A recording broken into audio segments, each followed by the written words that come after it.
오늘 하나님 말씀은 우리 빌립보서 3장 7절부터 11절 말씀입니다. 우리 같이 읽도록 하십시다. 그러나 무엇이든지 내게 유익하던 것을 내가 그리스도를 위하여 다 해로 여길 뿐더러 또한 모든 것을 해로 여김은 내 주 그리스도 예수를 아는 지식이 가장 고상하기 때문이라. 내가 그를 위하여 모든 것을 잃어버리고 배설물로 여김은 그리스도를 얻고 그 안에서 발견되려 함이니 내가 가진 의는 율법에서 난 것이 아니요 오직 그리스도를 믿음으로 말미암는 것이니 곧 믿음으로 하나님께로부터 난 의라. 내가 그리스도와 그 부활의 권능과 그 고난에 참여함을 알고자 하여 그의 죽으심을 본받아 어떻게 하서든지 죽은 자 가운데서 부활에 이르려 하노니. 아멘. 자, 같은 본문으로 저는 이번 주와 다음 주에 여러분들 이 말씀들을 좀 강의하려고 합니다. 이 본문에 담겨져 있는 여러분들 진리들은 정말 신앙의 진수가 담겨져 있고, 그 다음에 우리의 신앙의 실제적인 가장 중요한 것이 어떤 것인지를 분명하게 보여주는 아주 귀한 본문들이에요. 그래서 여러분들 너무너무 중요한 신앙의 진리들이 이곳에 담겨져 있으니까 여러분들 항상 우리 예배를 더 잘 들으려고 애쓰시지만 이번 주 다음 주 더 마음을 다하고 힘을 다하여 은혜를 구하면서 하나님 말씀에 집중하고 깨닫게 되기를 우리 하나님 앞에 구하면서 이렇게 말씀을 들었으면 좋겠습니다. 네, 우리 잠시 기도하겠습니다. 아버지 하나님, 간절히 기도합니다. 성령이 계셔야만 진리가 열어 보여집니다. 깨닫게 됩니다. 그것이 우리의 마음에 아버지 하나님의 살아계신 하나님의 음성으로 들리게 되나이다. 주여, 이곳에 성령으로 충만히 역사하여 주시고 아버지 하나님 그 말씀 들을 때 기쁨과 온전함으로 아버지 하나님의 시에 깨달아지는 역사 허락해 주옵소서. 아버지 예배의 환경 가운데서도 하나님 주관해 주셔서 더욱 온전히 우리가 아버지 하나님을 바라보게 하여 주시고 깨어있는 마음이 되게 하여 주시고 간절함으로 주를 앙망하는 그런 시간 되도록 주관해 주옵소서. 함께해 주실 줄을 믿사옵고 존귀하옵신 우리 주 예수님의 이름으로 기도드렸습니다. 아멘. 자, 여러분 질문으로 좀 시작할게요. 신앙을 통해 우리가 얻는 최고의 영광, 그것은 무엇이라고 생각하십니까, 여러분? 우리가 신앙을 통해서 얻는 최고의 영광, 그것은 어떤 걸까요? 네? 다윗처럼 높이 들리는 것일까요? 아니면 바울처럼 모든 곳에 이렇게 하나님의 사람으로 드러나는 일일까요? 아니면 이렇게 아브라함이나 또 믿음의 사람들처럼 그런 귀한 영광을 남기는 것일까요? 이런 거 다 신앙 안에서의 영광 맞습니다. 그러나 신앙이 주는 최고의 영광은 그런 것이 아닙니다. 바로 오늘 사도가 고백하는 것처럼 신앙에서 최고의 영광은 바로 8절 후반부에 있는 것입니다. 읽어볼까요? 시작. 그리스도를 얻고 그 안에서 발견되려 하나니. 이것이야말로 우리 성도가 누릴 수 있는 최고의 영광입니다. 하나님을 얻는 것, 우리가 그의 것이 되고 하나님은 우리의 것이 돼서 함께하는 것, 이것이 신앙을 통해 얻을 수 있는 최고의 영광이라는 것을 꼭 기억하십시오. 네, 여러분, 저는 이것들을 좀 성경의 이야기로 여러분에게 조금 더 설명하려고 합니다. 마태복음 1장에는 예수 그리스도 하나님의 아들이 말씀이신 이가 어떻게 어떤 과정을 거쳐서 이 땅에 사람으로 성육신하셨는지에 대한 말씀이 기록되어 있습니다. 제가 좀 여러분 읽어드릴까요? 아니다. 같이 읽어보십시다. 마태복음 1장 18절부터 한번 읽어볼까요?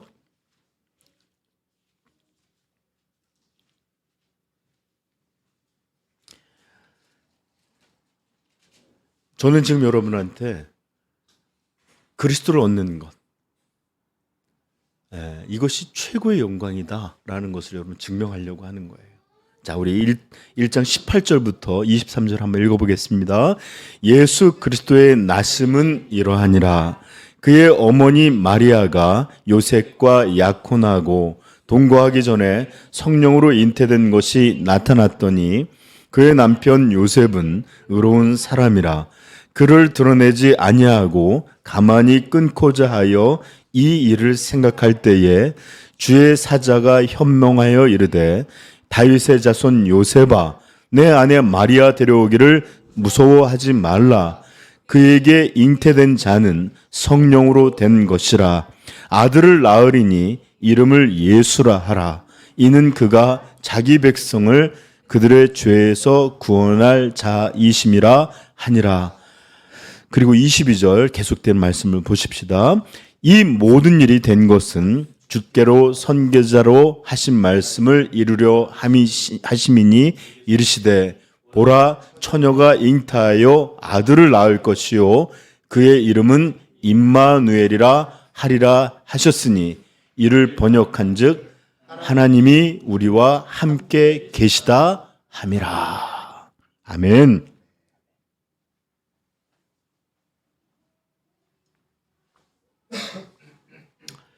그렇습니다. 예수님이 오실 것을, 메시아가 오실 것을 이사야를 통해서 하나님이 예언하셨는데 그 메시아의 이름이 무엇이라 이렇게 적혀져 있었습니까? 임마누엘이었습니다. 임마누엘. 즉 하나님이 우리와 함께 계시다라는 이름의 뜻을 갖고 있는, 이사야가 메시아의 이름으로 이렇게 정해졌던 게 바로 임마누엘이었던 것입니다. 여러분, 바로 이것입니다. 이것이야말로 하나님께서 우리 인생들을 베푸시는 최고의 선물이에요. 하나님의 손에 있는 어떤 것이 아니라 바로 하나님 자신, 그것을 우리에게 주시는 것, 이것이 바로 하나님의 최고의 선물이에요. 여러분, 우주 만물에 있는 얼마나 귀한 것들이 많아요, 그렇죠? 그러나 그 어떤 것도 이것을 창조하신 이보다 더 클 수 없어요. 더 아름답거나 더 위대할 수 없어요. 그러므로 하나님은 그분이 주실 수 있는 최고의 선물을 우리에게 주시는데 뭐라고요? 예수 그리스도, 하나님 자신을 우리에게 주신 것입니다. 바로 잃어버린 죄인, 이 영광을 위해서 창조되었지만 하나님을 배반함으로 이곳에서 떠나 있던 죄인들을 다시 한번 그의 독생자로 그들의 죄를 대신하여 죽게 하시고 창조에서 주셨던 그 영광, 그것을 회복하심으로 다시 한번 하나님이 우리와 함께 하심이라는 이 임마누엘의 복을 우리에게 주시는 것, 이게 구원의 목적입니다. 아멘. 네. 자, 하나님이 함께 하신다는 거 얼마나 귀한 것인지 알겠죠? 자, 이것은 구원의 시작이었어요. 그렇다면 구원의 완성, 이것은 어떤 모습일까요? 요한계시록 21장에 보면 새 하늘과 새 땅이라고 불리기도 하고 새 예루살렘이라고 불리기도 하는 이 구원의 완성, 천국의 모습이 묘사되어 있습니다. 찾아볼까요? 요한계시록 21장 1절서부터 5절입니다.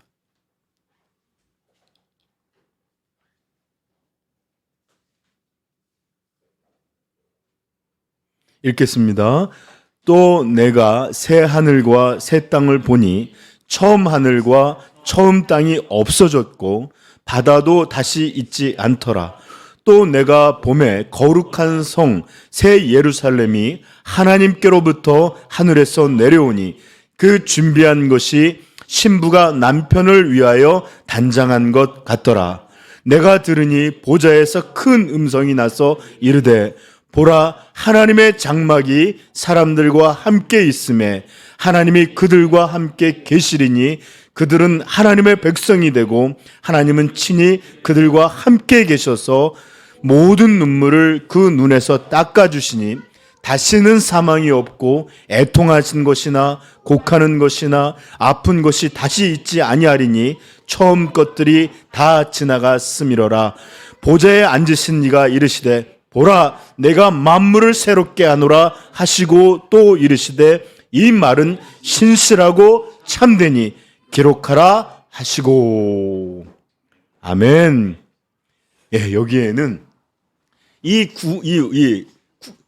구원의 최종적인 이 종말의 모습이 우리에게 묘사되어 있는데, 천국에 대해서 이런저런 설명이 되어 있습니다. 마치 이 새 예루살렘 하늘로부터 이렇게 임하는데 신부가 남편을 왜 단장한 것 같이 너무너무 아름다운 모습이고, 거기에는 다시는 눈물도 애통하는 것도 사망도 이런 것들이 다 없고 완전한 복된 것만 넘치는 것이 될 것입니다. 네. 그런데 여러분, 이 천국에 있어 이렇게 설명되어 있는 수많은 것 중에 가장 중요한 핵심이 뭐죠? 네, 3절에 이렇게 말하고 있습니다. 하나님의 장막이 사람들과 함께 있음에 하나님이 그들과 함께 계시리니.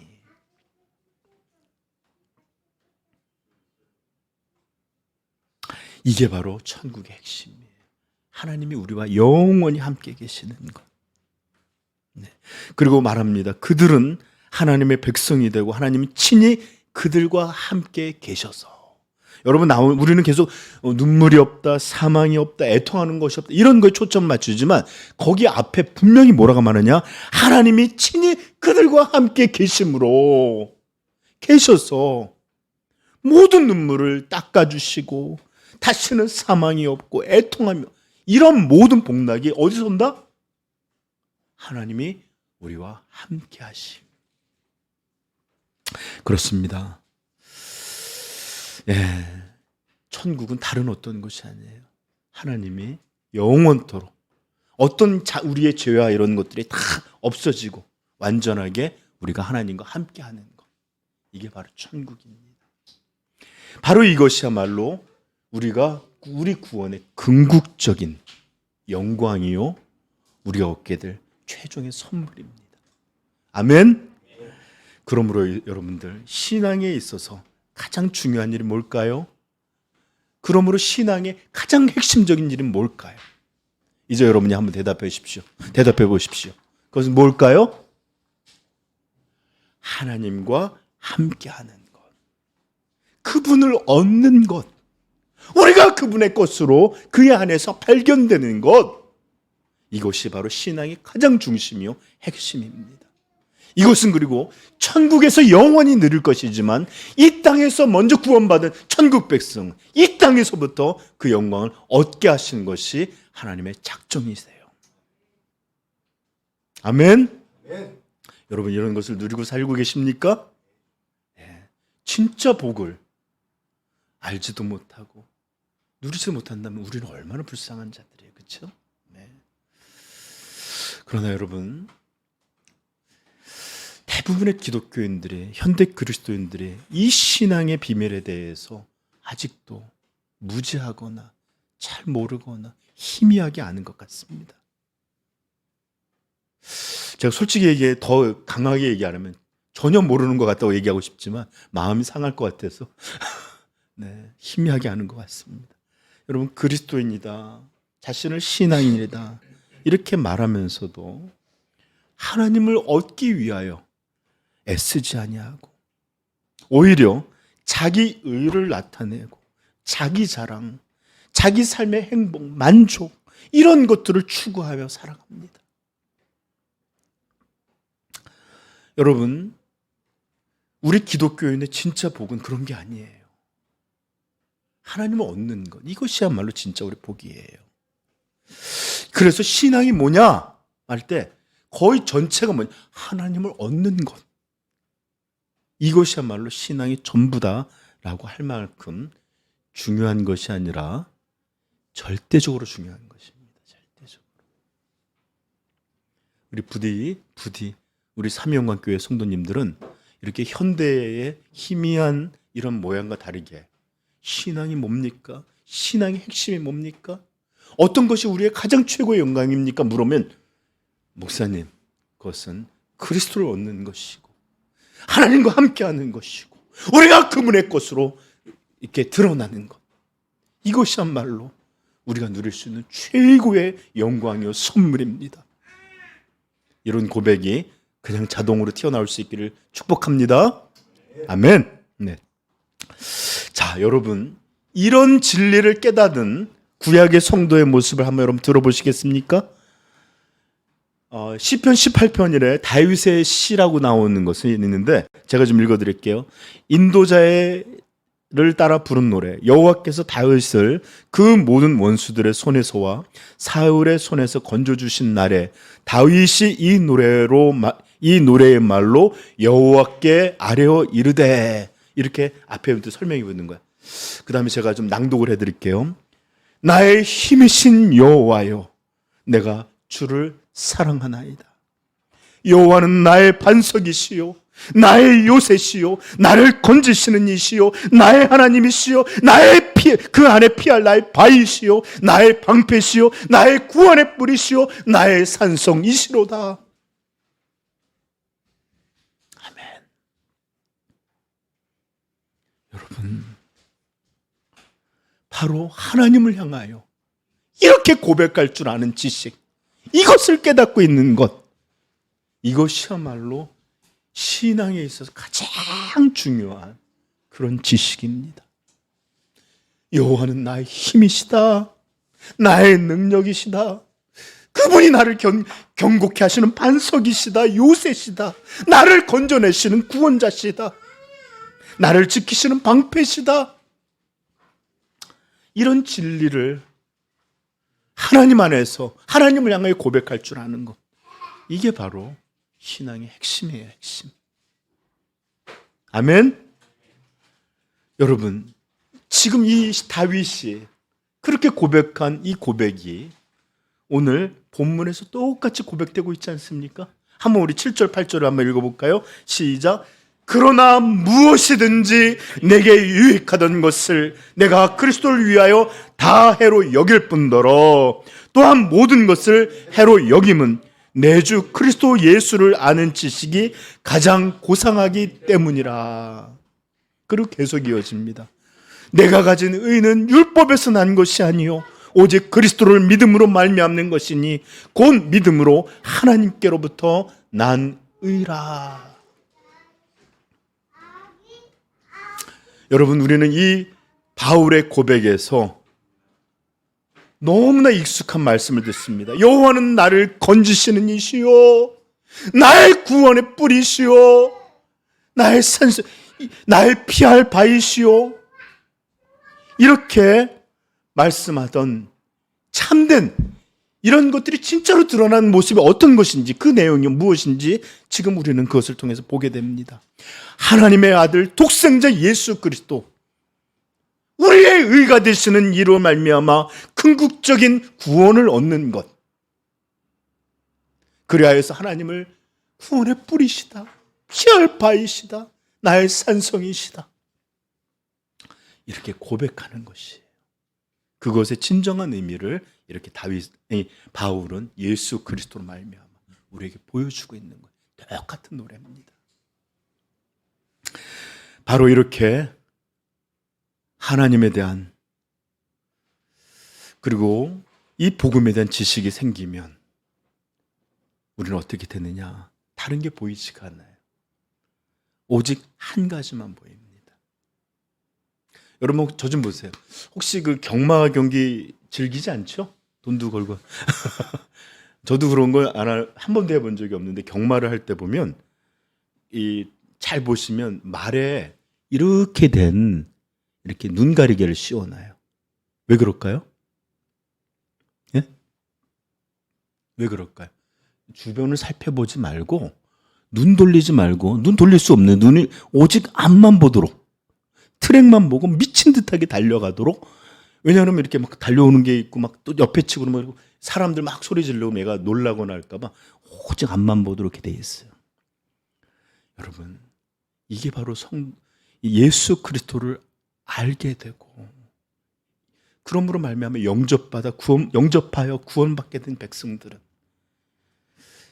이제 이 하나님을 향하여, 그 은혜와 사랑을 베푸신 이를 향하여 온전히 하나만 바라보게 되는 이런 일이 생깁니다. 이것이야말로 나의 최고의 영광이고, 이 구원은 너무나도 터무니없는 그런 은혜다라는 것을 깨닫게 되니까 오직 한 분, 내 눈에 오직 그분만 보이는 거예요. 이제 이렇게 예수 그리스도의 복음 안에서 거듭난 사람은 예수라는 이분밖에는 보이지가 않습니다. 이분을 구하고 얻고 바라는 것 외에는 더 이상 기쁨도, 더 이상 바라는 것도 없습니다. 정말 오롯이 그의 눈에는 예수 그리스도로 가득합니다. 이게 바로 사도가 보여주는 모습이에요. 이게 바로 모든 예수 그리스도의 사람에게 있는 아주 보편적인 그리고 당연한 그런 고백인 거예요. 그런데 만약 한 성도가 있어서 그가 그리스도를 향하여 그렇게 초점 맞춰 있지도 않고, 그렇게 그를 얻고자 하는 열망도 가지지 못하고 있고, 그가 이렇다는 것은 어떤 뜻이냐? 그런 사람은 여전히 하나님이 얼마나 거룩하신 분인지, 얼마나 예수 그리스도 안에서 놀라운 은혜와 사랑을 베풀어 주셨는지, 이 구원은 얼마나 터무니없는 악인들에게 베푼 은혜인지, 이것들에 대해서 전혀 알지 못하고 그 찬란한 빛을 보지 못하는 장님과 같다라는 것밖에는 드러나지 않는 거예요. 반드시 이 복음의 광채를 본 사람은 그에 사로잡힐 수밖에 없습니다. 이게 바로 지금 사도가 하는 고백, 바로 이런 것이에요. 이것은 여러분, 제 말이 아니라 예수 그리스도의 가르침에서 더 선명히 드러납니다.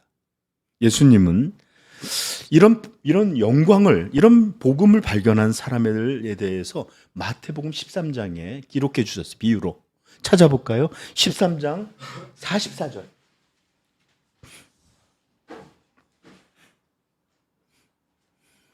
잠깐만요. 우리 연기 좀 한번 해볼까요? 옛날에 우리 교부들 중에 한 분은 이렇게 창틀에, 제가 얘기도 했죠. 창틀에 십자가만 봐도 그것이 너무 달콤해서 입술을 빨았다라는 기록이 나온다 그랬죠. 저 좀 보세요. 예수 그리스도에 대해서 막 하면 여러분들도 네, 우리 정말 그 아이돌 팬들이 아이돌들을 바라보는 그런 눈빛으로 막 몽롱한 눈빛으로 사모하고 달콤해하고 그런 영광을 느끼는 이런 표정이 되는데, 감정 컨트롤 너무 잘하세요. 담담하고 흔들림이 없는 견고함이 있어. 그러지 마셔요. 알았죠? 연기라도 하십시다. 네.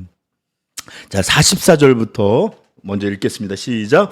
천국은 마치 밭에 감추인 보화와 같으니 사람이 이를 발견한 후 숨겨두고 기뻐하며 돌아가서 자기의 소유를 다 팔아 그 밭을 사느니라. 이게 천국을 발견하는 사람의 모습이에요. 예수님이 이것만으로 부족하셨는지 다시 똑같은 말씀을, 다른 말씀을 하십니다. 45절 시작. 또 천국은 마치 좋은 진주를 구하는 장사와 같으니 극히 값진 진주 하나를 발견하며 가서 자기의 소유를 다 팔아 그 진주를 사느니라. 여러분, 저 좀 보시고, 여러분들이 만약에 시골에 아주 밭도 없고 그냥 황무지처럼 버려져 있는 그런 데를 그냥 우연히 가게 됐다가 이제 거니는데 뭐가 이렇게 반짝이는 게 있어, 누런 게 있어, 발로 툭툭 차보니까 이게 뭐지? 그러고 집어봤는데 아무래도 느낌이 쎄해요. 이게 뭐지? 그래서 본능적으로 가면 물어봤네. 들어가네. 그래서 이것들을 갖고 와서 여러분 살펴보니까 금은방이 어떤 금이다라는 것을 알게 됐어요. 그리고 여러분 이렇게 보니까, 그리고 다시 한번 가서 그 자리를 보니까 주변에 이런 것들이 널려 있고, 또 몰래 차에다가 삽을 두고 가서 좀 파봤는데 이런 것들이 계속 연결되는 것들이, 바위도 나오고 막 땅에 그런 게 엄청나게 이렇게 뿌리 내려 있는 것들을 발견했어요. 어떡하실래요? 어떡하시겠습니까? 예? 우와, 너무 갑자기 놀라기도 하고 기쁘기도 하고 긴장도 될 거예요. 누가 혹시 여기를 알게 되는 것을 아니까 나처럼 누군가 이것들을 지나가다가 발견하면 나가리 되는 거잖아요. 그래서 그런 사람이 이제 어떻게 하냐? 어떻게 할 것 같아요? 네, 그 동네 주소를 찾아가서 등기소를 찾아가고, 여기는 주인이 누구인지, 이것은 구입할 수 있는지, 구입할 수 있으면 가격은 얼마인지, 이런 것들을 몰래 그러나 아주 열심히, 다음 주부터가 아니라 그냥 다 때려치우고 콩도 안 뽑고 그냥 뭐 장사도 안 하고 다 거기에 매달려서 지금 열심히 살펴보고 있을 거예요. 그리고 만약에 그것이 그냥 버려져서 오래돼서 그냥 누구든지 구입할 수 있는 것을 알게 됐다라고 하면, 그냥 그는 전세금을 빼든지 그냥 가질 수 있는 전 재산을 다 모으고, 애들한테도 그냥 그 당근마켓 다 팔라고 그러고 해서, 심지어 자기가 있는 차도 중고차에 내밀어서 하여튼간 자기가 모을 수 있는 돈이라는 돈은 다 끌고 모아서 그 일대의 땅을 살 수 있는 만큼 최대한으로, 왜냐하면 금강이 어디까지 뻗어 있는지 모르잖아요. 그죠? 막 부푼 꿈을 갖고 잠잠도 못 자가면서, 아마 그렇게 일어나기 힘들어 하는데도 그 지역으로 달려가서 땅 살 걸 어떻게 할까 이런 걸 찾아 헤맬 때 보면 피곤도 하지 않을 거야. 아마 그냥 누구보다 빨리 가서 이것들을 해야 되겠다. 정말 최선을 다해서 열심을 내고 그렇게 기쁨 중에 행하지 않을까요? 바로 예수님께서 들려주시는 말씀의 배경이 바로 그것입니다. 천국을, 복음을 통해서 우리 주 예수 그리스도를 발견한 사람, 이 천국의 전부이신 그리스도를 통해서 하나님을 알게 된 사람, 그 영광을 발견한 사람, 어떻게 한다고요? 44절 읽어볼까요? 시작.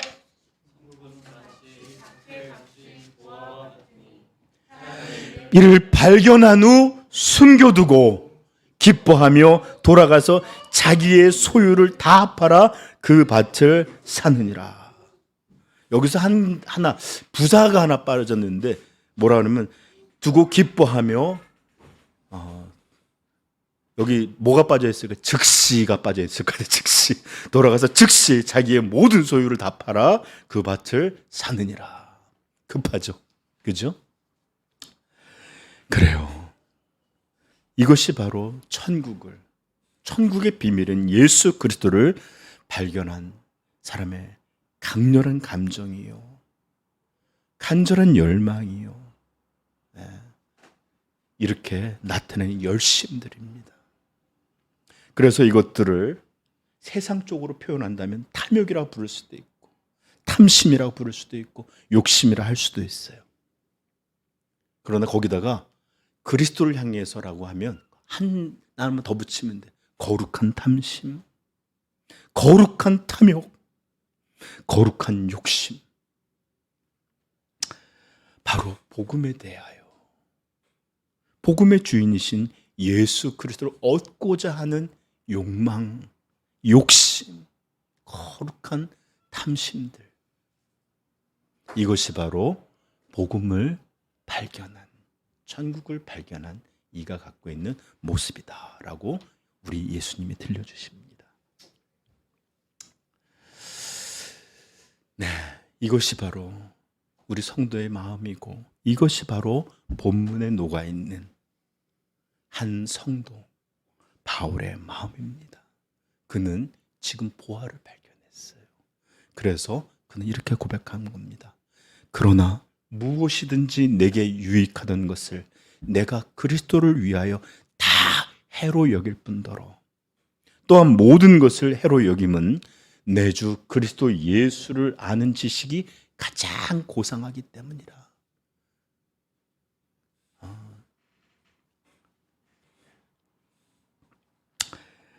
내가 그를 위하여 모든 것을 잃어버리고 배설물로 여김은 그리스도를 얻고 그 안에서 발견되려 함이니. 금을 발견한 거예요. 우리 뉴스에 봤죠? 어떤 마늘밭에서 5만 원짜리 100억이 나왔다면서요? 그 기억납니까, 여러분? 100억 발견. 지금 사도는 그리스도라는 보화를 발견한 거예요. 그러니 얼마나 그것을 얻고자 하겠어요. 그렇죠? 여러분, 지금 본문에서 사도는 자신이 이 예수님이 말씀하신 보화를 발견했다라고 말하면서 넘치는 기쁨과 넘치는 탐심, 탐욕을 보여주고 있습니다.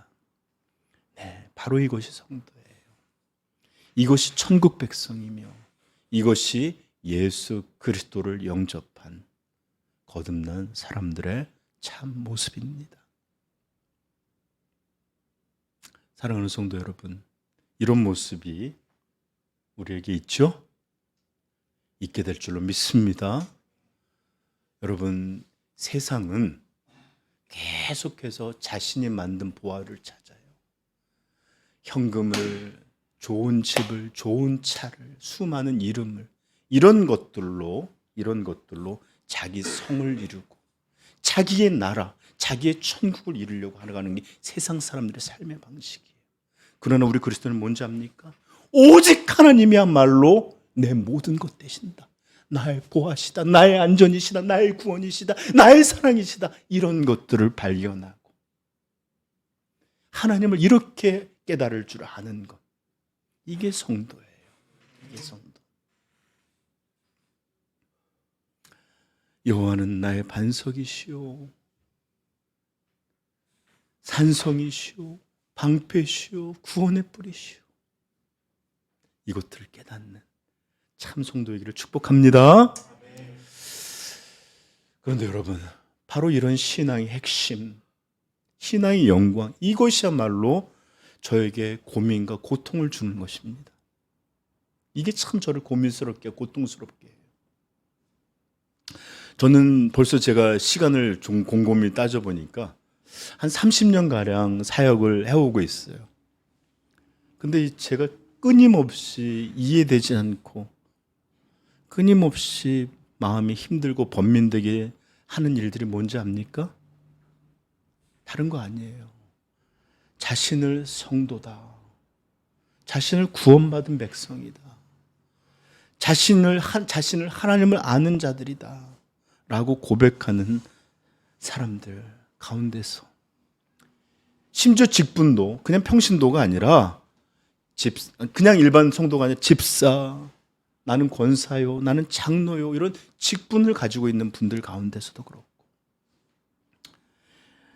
교회라는 울타리에서 평생을 살아온 것들에 대하여, 그 시간의 길이에 대하여 큰 자부심을 가진 분들, 내가 40년째 50년째 한 교회를 섬기고 예배를 참석하고 새벽 기도를 해오고 있습니다. 이렇게 말하는 이들 가운데서도 반드시 성도에게 있어야 될, 태어나기만 하면, 여러분 동물들 보시잖아요. 태어나면 어미가 사반에서 나면 낳자마자 그 어미에게 가서 젖을 빨아요.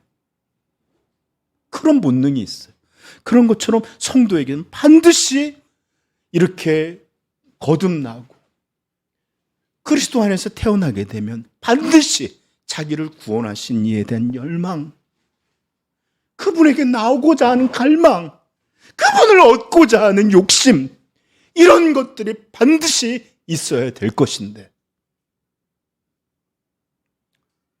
그렇게 교회에 오래 직분도 있고 신앙을 자랑하는 사람들 가운데서도 이런 모습이 거의 보이질 않아요. 거의 보이질 않아요. 이것은 사도만 갖고 있는 대단한 것이 아니라 누구나 그리스도인이라면 없을 수가 없는 당연한 욕구들이에요. 거창하게 열망이나 갈망이나 이렇게 부를 것도 아니에요. 탐심이니 열심이 이렇게 말할 만한 것은 더더욱 아닙니다. 그저 본능처럼 우리 성도들에게는 그리스도를 얻고자 하는 그런 원함, 그리스도에게 나아가고 그분 안에 있고자 하는 그런 바램, 이런 것이 그들의 본능일진데 그 흔적을 찾기가 정말 쉽지가 않습니다. 이것이 저의 고민이에요. 이것이 저를 고통스럽게 해요.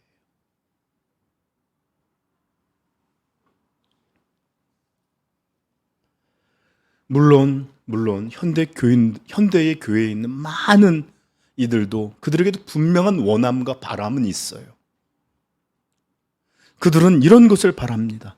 그들이 원하고 바라는 것은 예수 그리스도를 얻고 하나님을 알게 되고 복음에 대해서 배우고자 하는 이런 원함이 아니라 그저 자신이 믿음 좋은 사람이라는 것으로 보여지길 원하고 다른 사람들한테 좋은 평판과 칭찬의 말 듣기를 바라고 자신이 좋은 자요 충고자이고 남에게 이것저것 가리킴을 할 수 있는 사람처럼 높임과 존중을 받기를 바라는 이런 것들에 대해서 원하고 바라고 있습니다.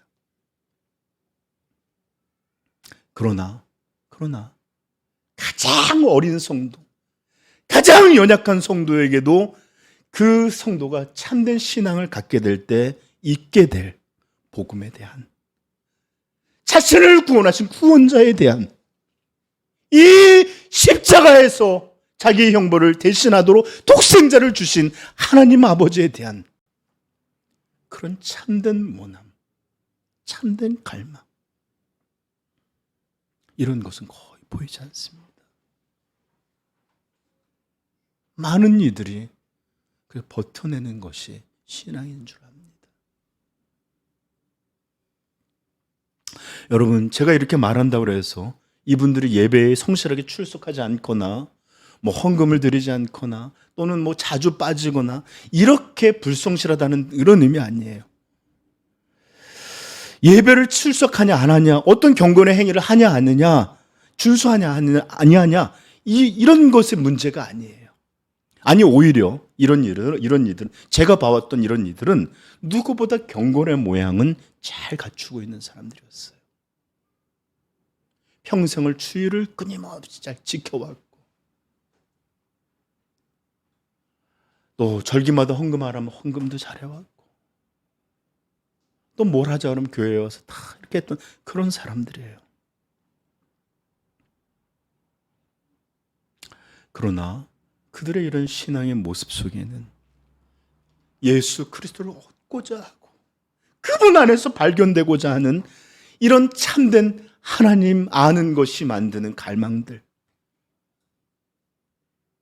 이리 만드는 정말로 참된 기쁨의 예배, 갈망이 넘치는 그런 행위들, 진심 있는 신앙의 열심들, 이런 것들은 거의 볼 수가 없었어요.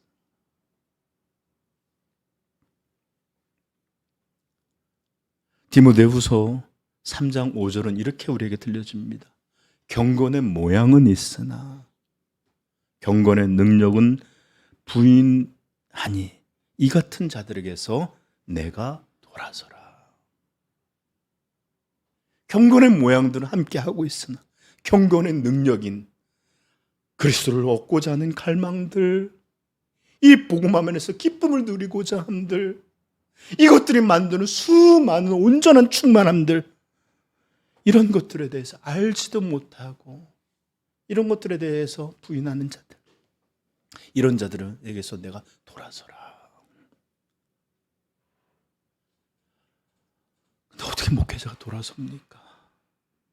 어떻게 이들을 그렇게 할 수 있어요? 그러니까 고통이 되는 거예요.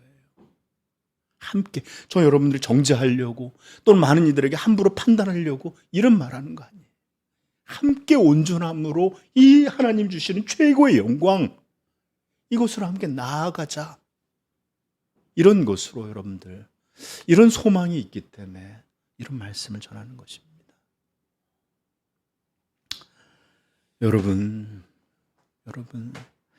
경건의 모양은 있으나 경건의 능력은 부인하는 이런 일들, 세상에 넘쳐나지만 우리 삼위영광교회에서는 하나도 조금도 보이지 않기를 우리 주님의 이름으로 축복합니다.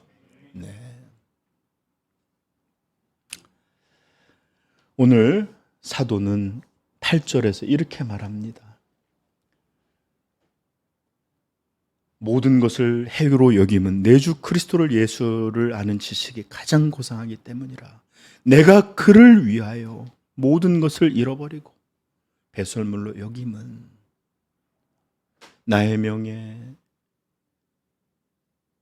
나의 재산, 나의 안전, 나의 평안, 나의 이런 거 다 잃어버리고 오직 그리스도를 얻고 내가 그리스도 안에서 발견되려 함이니.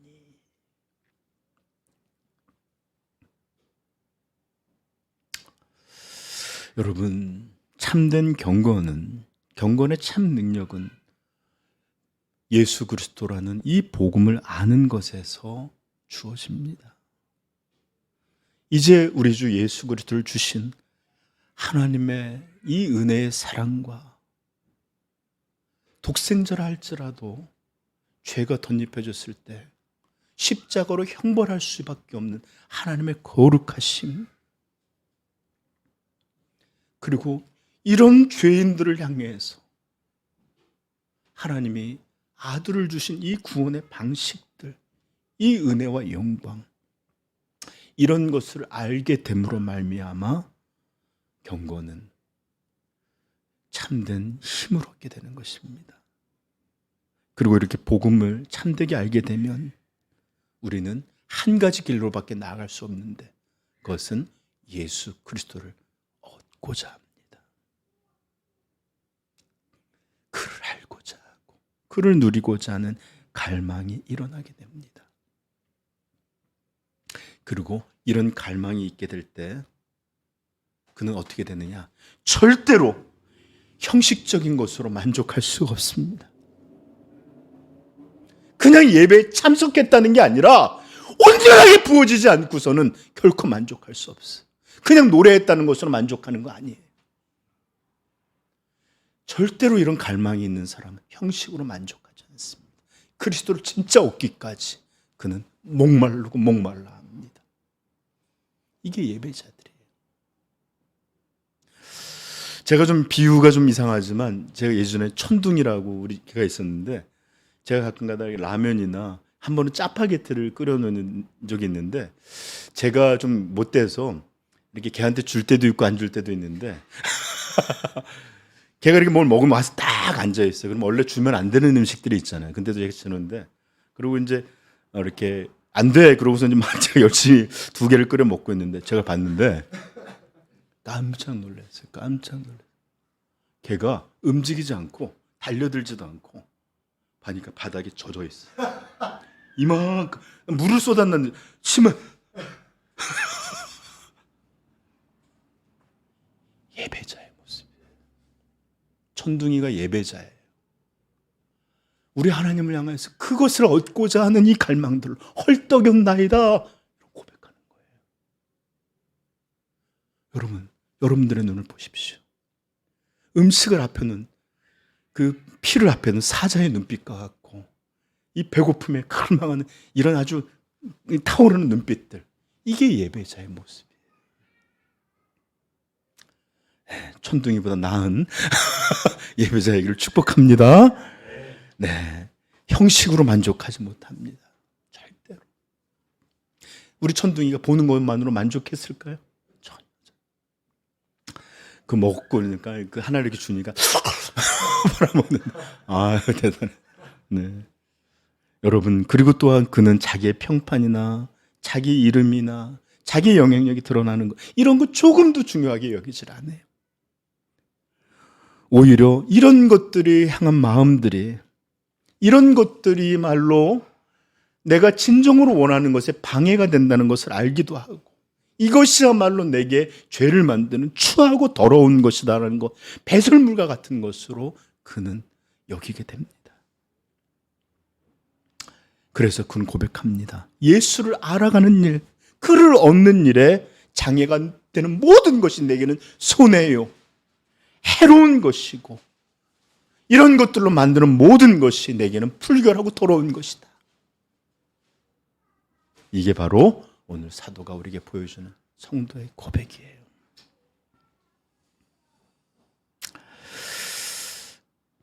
왜 그럴까요? 왜? 그의 심령은 예수 그리스도를 얻고자 하는 갈망으로 가득 차 있기 때문입니다. 그리고 이 예수 그리스도에 대해서 들려주는 복음에 대해서 알고 듣게 되기를 그렇게 원하고 있기 때문에 이런 고백을 할 수밖에 없는 것입니다. 저는 우리 삼위영광교회 우리 성도님들이 이렇게 사도 바울과 같이 동일한 예수 그리스도를 믿는 그리스도인의 고백이 우리 입에서도 마음에서도 고백되어지기를, 흘러나오기를 우리 주님의 이름으로 축복합니다.